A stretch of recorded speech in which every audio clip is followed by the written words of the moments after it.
Hello viewers and welcome to my channel. ఈరోజు ఒక 2 interesting స్నాక్స్తో మీ ముందుకు వచ్చేసా.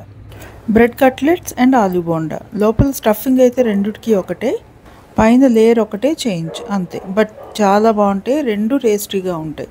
సో ఇవి చూసే ముందు ఇంకెవరైనా సబ్స్క్రైబ్ చేసుకోకపోతే please subscribe to my channel. And ఈ రెసిపీ మీకు నచ్చితే తప్పకుండా లైక్ చేయండి అండ్ కామెంట్ చేశారంటే అదే నా motivation. So now let's start the recipe. పొయ్యి వెలిగించుకుని ఇలా గిన్నెలో ఒక 10 to 11 పొటాటోస్ తీసుకున్నాను నేను ఇక్కడ. ఇలా హాఫ్ కట్ చేసి కొద్దిగా ఉప్పు యాడ్ చేసుకుని వాటర్ వేసేసి కొద్దిగా వాటర్లో మొత్తం పొటాటోస్ అన్నీ మునిగేటట్టు చూసుకొని మూత పెట్టేసి వదిలేద్దాం కాసేపు. ఒక 15 మినిట్స్లో అలా మీడియం ఫ్లేమ్లోనే ఉడికిపోతాయి. సో ఇప్పుడు ఒకసారి బాగా బాయిల్ అవుతున్నాయి కదా, ఒకసారి మూత తీసి కుక్ అయ్యలేదో చూద్దాము. ఎస్, నైఫ్తో ఇలాగా చూడండి అయిపోయాయి కదా బాగా. సో బాయిల్ అయిపోయాయి కాబట్టి ఆఫ్ చేసేసుకుందాం. ఇప్పుడు మనకి పొటాటో స్టఫింగ్ కొంచెం గట్టిగా రావాలి కాబట్టి వెంటనే ఒక గరిటెతో పొటాటోస్ అన్నీ ఒక ప్లేట్లోకి తీసేసుకోండి. వాటర్లో అసలు ఉంచొద్దు. వాటర్లో ఉంచితే ఏమవుతుందంటే నీరు పట్టేస్తాయి. నీరు పట్టేసి మనకి స్టఫింగ్ ప్రిపేర్ చేసేటప్పుడు మెత్తగా అయిపోతాయి. సో ఇలా తీసేసుకున్నారనుకోండి, ఇలా అన్నీ తీసేసుకొని కొంచెం చల్లారినాక మనకి తొక్కలు తీసి రెడీ చేసేసుకోవచ్చు. సో ఇలా ఒక గిన్నెలో కొంచెం ఆయిల్ తీసుకోండి అండ్ కొద్దిగా ఆవాలు, అలాగే జీలకర్ర కొద్దిగా. ఈ రెండు కొంచెం ఫ్రై అయిన తర్వాత కరివేపాకు ఇక్కడ నేను చిన్న గుండగా కట్ చేసుకున్నాను. ఎందుకంటే మనం ఆ లీవ్స్ అలా వేసామంటే మనకి స్టఫింగ్లో పెట్టినప్పుడు అవి తింటున్నప్పుడు బాగోదు. ఇలా గుండగా కట్ చేసేసుకుంటే మనకి స్టఫింగ్లో మిక్స్ అయిపోతుంది కాబట్టి కరివేపాకు ఫ్లేవర్ వస్తుంది, అలా అని నోటికి కూడా తగలు. సో అది కొంచెం వేగిన తర్వాత ఉల్లిపాయలు అండ్ పచ్చిమిరపకాయలు నేను ఇక్కడ ఒక 3 పచ్చిమిరపకాయలు గుండగా కట్ చేసుకుని తీసుకున్నాను. అన్నీ చిన్న ముక్కలుగానే కట్ చేసుకోండి. పచ్చిమిరపకాయలు గుండగా కట్ చేసుకుంటే మనకి నోటికి తగలదు తినేటప్పుడు. అండ్ అలాగే కొద్దిగా ఉప్పు వేసుకుని కొద్దిగా బాగా ఫ్రై అయ్యేంత వరకు వదిలేద్దాము. బాగా ఫ్రై అవ్వనిద్దాం. ఈలోగా పొటాటోస్ ఆల్రెడీ పీల్ చేసి ఉంచుకున్నాం కదా, ఇది ఒక మ్యాషర్తో ఇలా మ్యాష్ చేసేసుకుందాం. ఎక్కడ లంప్స్ లేకుండా బాగా మ్యాష్ చేసుకుని పక్కన పెట్టేసుకుందాం. ఈలోగా ఆనియన్స్ మనకి ఫ్రై అయిపోయాయి కదా బాగా, ఇందులో కొద్దిగా పసుపు అండ్ కారం కూడా కొద్దిగా యాడ్ చేసుకుందాము. కారం ఆల్రెడీ పచ్చిమిరపకాయలు వేసాను కాబట్టి కొద్దిగా తీసుకున్నాను.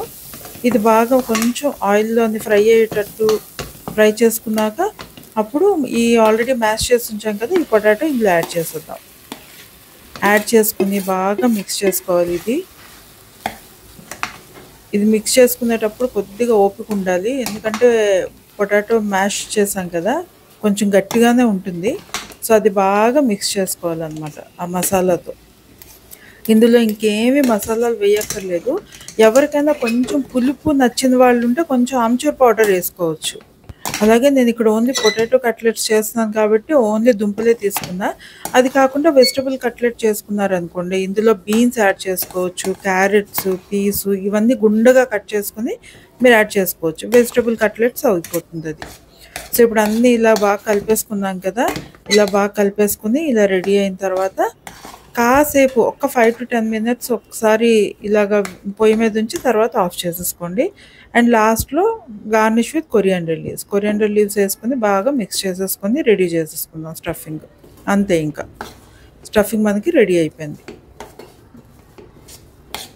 ఇప్పుడు ఒక గిన్నెలో ఆయిల్ ఇలా వేసుకొని వేడి చేయడానికి పెట్టేద్దాం. ఈలోగా ఒక బ్రెడ్ తీసుకొని ఈ చిగుర్లు ఉన్నాయి కదా లాస్ట్లో బ్రౌన్ కలర్గా ఉంటాయి, ఇవన్నీ తీసేద్దాం. ఇవి ఉంటే కట్లెట్స్ గట్టిగా వచ్చేస్తాయి కాబట్టి ఆ బార్డర్స్ మొత్తం అన్నీ తీసేసుకొని ఓన్లీ వైట్ పోర్షన్ ఉంటుంది కదా, ఆ వైట్ పోర్షన్తో కట్లెట్స్ ఎలా చేయాలో చూపిస్తాను.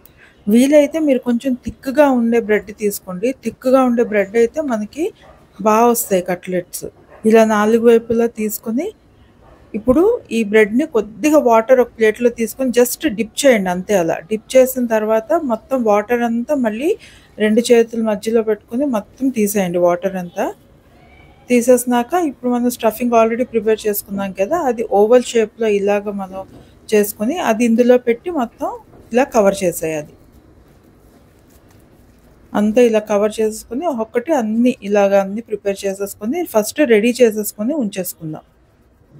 కొద్దిగా ఇవి రెడీ చేసి పెట్టుకున్న తర్వాత కొంచెం ఎయిర్ తగిలింది అనుకోండి, ఎయిర్ తగిలితే కొంచెం వెట్‌నెస్ అనేది పోతుంది కదా! వెట్‌నెస్ పోయాక ఇంకా బాగా ఫ్రై అవుతాయి మనకి. ఆయిల్ ఎక్కువ పీల్చకుండా ఉంటుంది. అంతే. సో, ఇప్పుడు ఇలా అన్నీ రెడీ చేసేసుకొని ఆయిల్ ఆల్రెడీ వేడైపోయింది కదా! ఆయిల్‌లో వేసేసుకుందాం.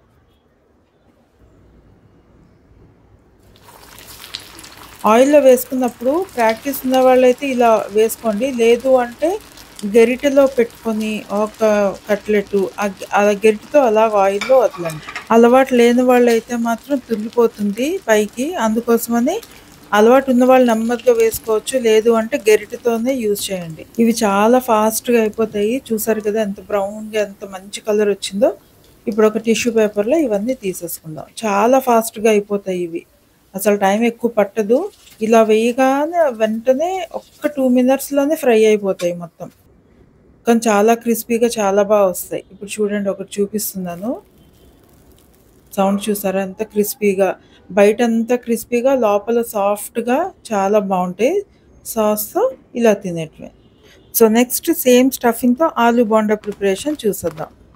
దీనికి ఒక గిన్నెలో కొంచెం శనగపిండి తీసుకోండి. శనగపిండి, బియ్యపిండి 1:4 రేషియో. శనగపిండి 4 అయితే బియ్యపిండి 1.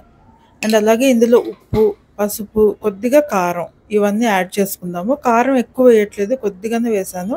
అండ్ డైజెషన్‌కి వాము కొద్దిగా తీసుకుంటున్నాను. వాము వేసుకుంటే మనకి ఇలాంటి డీప్ ఫ్రైస్ డైజెషన్ అవుతుంది. అంతే. అండ్ ఇవన్నీ ఒకసారి బాగా మిక్స్ చేసుకున్న తర్వాత అప్పుడు స్లోగా వాటర్ ఒకేసారి అంతా వేయకుండా కొంచెం కొంచెం వేసి మిక్స్ చేసుకుందాం. ఎందుకంటే ఒకేసారి ఎక్కువ వేసారనుకోండి మళ్ళీ పలచగా అయిపోయిందంటే బోండాలు సరిగ్గా రావు కాబట్టి మనకి కన్సిస్టెన్సీ ఎంత కావాలో అంత చూసుకుంటూ అలా కలుపుకుంటూ థిక్‌నెస్ కరెక్ట్‌గా వచ్చేటట్టు మిక్స్ చేసేసుకుందాం.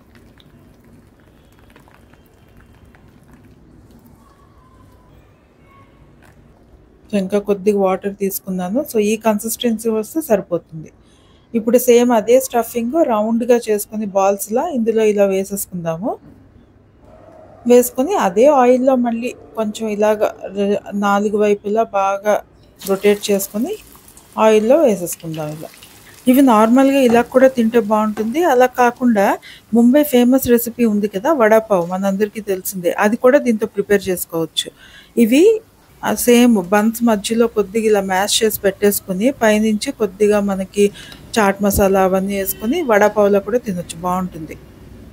సో, ఇప్పుడు ఇలా అన్నీ ఫ్రై అయిపోయాయి కదా! ఇంకంతే. ఇవి కూడా ఈవినింగ్ స్నాక్స్ అయినా, మార్నింగ్ బ్రేక్‌ఫాస్ట్ అయినా పిల్లలు ఇష్టంగా తినొచ్చు. అంటే బ్రేక్‌ఫాస్ట్ రెగ్యులర్‌గా మార్నింగే కాకుండా ఈవినింగ్ ప్రిఫర్ చేయండి. But morning once in a while it's okay. చూసారు కదా! ఇవి కూడా ఎంత సాఫ్ట్‌గా వచ్చాయి. సో, అంతే ఇంకా. సో, మరి ఈ 2 వెరైటీ ఆఫ్ స్నాక్స్ మీకు నచ్చాయనుకుంటా. నచ్చితే కనుక మీరు కూడా తప్పకుండా ట్రై చేయండి. ఎలా వచ్చాయనేది కామెంట్ తప్పకుండా నాకు చేయండి. అండ్ అలాగే లైక్ చేయడం మర్చిపోవద్దు. సో, మరి సబ్స్క్రైబ్ చేసుకోకపోతే వెంటనే సబ్స్క్రైబ్ చేసేసుకోండి.